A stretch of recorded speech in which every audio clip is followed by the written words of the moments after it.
Laraw karon sa kagamhanan sa Misamis Oriental sa liderato ni Gobernador Bambi Imano, pinaagi sa buhatan sa Provincial Agriculture Office nga magtukod og Makapuno Embryo Culture Facility.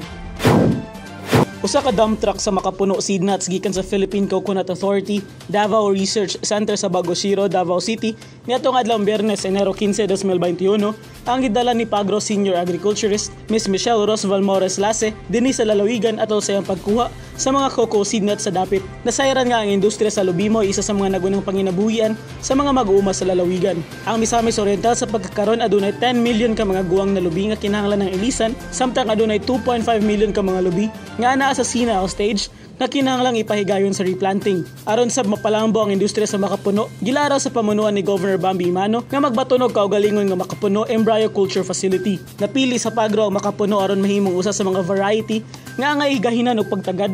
Kauban ng sweet aromatic coconut, gumika nakita nga kusugan demand niini nga produkto sa national o international nga merkado. Ang mga dagkong fast food chain sa tibuok nasod nang inahanglan sa dagkong supply sa ice cream, halo-halo, candy ug pastel nga mao'y mga nagunang produkto gikan sa bunga sa Makapuno. Samtang ang ubang bahin sa Makapuno mahimong pise, basket, rag ug mga furniture.